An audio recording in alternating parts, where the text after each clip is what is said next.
Good morning everyone, তোমরা সবাই কেমন আছো? আমি তো বেশ ভালোই আছি। এটা হচ্ছে তোমার বেনারসের সেকেন্ড ডেতে। সেদিনকে সকালবেলা ঘুম থেকে উঠে রেডি হয়ে গেছি। আজকে একটুখানি গাড়ি বুক করেছিলাম, একটু দূরের জায়গাগুলো ঘুরতে যাবো। দূরের জায়গাগুলো বলতে চুনার ফোর্ট যে গিয়েছিলাম আর বিন্ধ্যাচল গিয়েছিলাম। তোমাদেরকে দেখাবো, দেখতে পাবে। দেখিয়েছি টুকটাক। আমরা রেডি হয়ে গিয়েছিলাম মোটামুটি 9টার মধ্যে, আর 15ই আগস্ট ছিল সেদিনকে।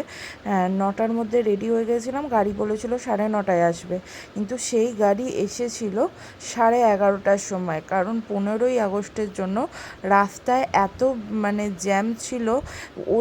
এই জ্যামের জন্যই আমাদের আরও 2-3টে স্পট আমরা ঘুরতে পারিনি। আমাদের একটুখানি যেদিনকে গিয়েছিলাম সেদিনকে যেহেতু আমরা পুজোটা দিইনি, পুজোটা আমরা এর পরের দিন এখন যেটা দেখছো তার পরের দিন, এই ভিডিওতেই আছে, 16 তারিখ দেবো বলে ঠিক করেছিলাম। আজকে ভেবেছিলাম পুরোটাই কমপ্লিট করব গাড়ি বুক করে, বাট এই জ্যামের জন্য গাড়ি 11:30টায় এসেছিলো। তার মানে 9:30 থেকে 11:30, 2 ঘন্টা লেট। তাহলে ভাবো, এই দেখো তখন গাড়ি সবে এসেছে, দিয়ে আমরা গাড়ি করে গেছি। বাইরে দাঁড়িয়ে দাঁড়িয়ে পুরো ঘেমে গেছিলাম, আর প্রচণ্ড রাগ হচ্ছিলো। তখন মনে হচ্ছিলো না যাওয়াই ভালো। আর এইটা দেখো, এই চুনার ফোর্ট যাচ্ছিলাম। চুনার ফোর্টের ভিতরে এখন আর্মিদের আর্মি টাইপসে ওদের কিছু অফিস হয়েছে, বাট ঘুরতেও মানুষে যায়। খুব সুন্দর প্রোগ্রাম হচ্ছিল। আমি প্রোগ্রামের কিছু ভিডিও করিনি, বাট খুব ভালো প্রোগ্রাম হচ্ছিল ওখানে, দেখছিলাম। বেশ ভালো সুন্দর সাজিয়েছিল, খুব ভালো লাগছিল। আর প্রথমে এই দিকটায় গেলাম। এই দিকটা প্রথমেই গিয়ে তোমার গঙ্গাটাকে দেখা যাচ্ছে, খুব সুন্দর। গঙ্গাটাকে দেখে দারুণ লাগছিল। তোমাদেরকে দেখো দেখিয়েওছি, এত ভাল লাগছিল। কিন্তু সেদিনকে প্রচণ্ড রোদ উঠেছিল আর সেই গরম করছিল। এই দেখো পুরো সবুজ, মাঝখান দিয়ে গঙ্গা যাচ্ছে আর চারদিকটা সবুজ। কি ভাল লাগছে না দেখতে, মনটা পুরো ভরে যাচ্ছে। এরকম গরম ছিল, কিন্তু পরিবেশটা দেখে মন ভালো হয়ে যাচ্ছিল। আর এখানে এই চুনার ফোর্টে যে ইতিহাসগুলো আছে সেগুলো টুকটাক, কি ফাঁসি হয়েছিল, তারপরে তোমার গুলি করা হয়েছিল যেই জায়গাগুলো, সেগুলো সব টুকটাক করে দেখছি। না, আমরা কোনো অনেকে গাইড নিয়েছিল, আমরা কোনো গাইড নিইনি, ফালতু। আর সেইভাবে গাইড ছিল না। আর মোটামুটি গুগল হিস্ট্রি থেকে মোটামুটি পুরোটাই যে জিনিসটা জানা যায়, ওই জন্যই আরও গাইড আমরা নিইনি। ওটাই নিজেরাই গুগল হিস্ট্রি থেকে দেখে দেখে নিচ্ছিলাম। আর এইটা হচ্ছে ওই বলছিলাম কুয়ো, ওই কুয়োটা কি গভীর, তোমাদেরকে ভিডিও করতে দেখাচ্ছি। আর আমার বর সেখানে বলছে যে ফেলে দিও না আবার মোবাইলটা ভিডিও করতে গিয়ে। হ্যাঁ দেখো, তারপরে এখান থেকে আমরা বেরিয়ে গেলাম। এখান থেকে বেরিয়ে আমরা গিয়েছিলাম হচ্ছে তোমার বিন্ধ্যাচলে। সত্যি কথা বলছি, এটাই বিন্ধ্যাচল যাচ্ছি।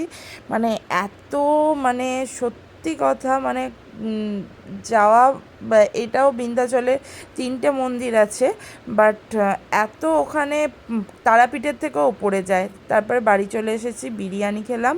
এটা হচ্ছে তার পরের দিন সকাল, 16ই আগস্ট। সেদিনকে দেখছো শাড়ি পরেছি, কারণ হচ্ছে সেদিনকে আমাদের অ্যানিভার্সারি ছিল, পুজো দিতে গেছিলাম। পুজো দিতে গিয়ে অবস্থা খারাপ, 5টায় লাইন দিয়ে 2টোর সময় হয়েছে, ওই জন্য আর ভিডিও করিনি। তারপরে বিকালবেলায় আবার ভিডিওটা করছি। বিকালবেলায়ও তাও পুরো ভিডিও করিনি, এইটুকুনি করেছি। এটা আমরা যাচ্ছিলাম একটু, এর পরের দিন আমরা বাড়ি চলে যাবো, 17 তারিখ। তাই জন্য একটু কেনাকাটা কিছু করার জন্য যাচ্ছিলাম, কিন্তু সেইভাবে কিছু কেনাকাটাও করিনি, কারণ হাঁটতে হাঁটতেই আমাদের সময় শেষ হয়ে গেছে। আর কেনাকাটা আমরা করতে পারিনি, পায়ের অবস্থা খুব খারাপ। আর ওখানে পুজো দিতে গিয়ে 5টার সময় পুজো দিতে গিয়ে বুঝতে পারছো 12টা, 12:30টার সময় বেরিয়েছি। আর এত ভিড়, বেঁচে ফিরে আসা, কোনো বাচ্চা থাকলে তারা পায়ে পিষে যাবে, এরকম একটা ব্যাপার ছিল। তারপরে এসে টেসেই আর একবার বেরিয়েছিলাম, অ্যানিভার্সারি ছিল বলে ও আমাকে এই দেখো এই আংটিটা দিয়েছে। তা আমার অনেক দিনের শখ ছিল আমি থাম রিং পরবো, আমার এই একটা শখও পূরণ করলো। হঠাৎ করেই কোনো কথাই ছিল না, পুজো দিয়ে আমরা শুয়েছিলাম, এসে শুয়েছি, ও বলল চলো, দিয়ে গেলাম, দিয়ে এই থাম রিংটা ওখানেরই একটা গোল্ড শপ থেকে থাম রিংটা নিয়েছিলাম। বেশ এখন ওটা মানে আমার অনেক দিনের শখ ছিল 12 মাসে হাতে পরে থাকবো একটা থাম রিং, ওই জন্য। আর অ্যানিভার্সারি ছিল, একটু তো কিছু সেলিব্রেট করতেই হয়, যেটা ও জানতো না, ওকে আমি লুকিয়ে একটা রাতের বেলা ঘুরে টুরে এসে আমি জোম্যাটো থেকে এই কেকটা অর্ডার করেছিলাম, একটু বেলুন ফুলিয়েছিলাম, আর ভিডিওটা তোমার ওই নিচের একজনকে ডেকে তাকে দিয়ে সে করে দিয়েছিল। তাহলে চলো আজকের ভিডিওটা বা বেনারসের ভিডিও এখানেই থাকলো, এরপর থেকে আবার ডেলি ভ্লগ আসবে। চলো টাটা, সুস্থ থেকো, ভালো থেকো।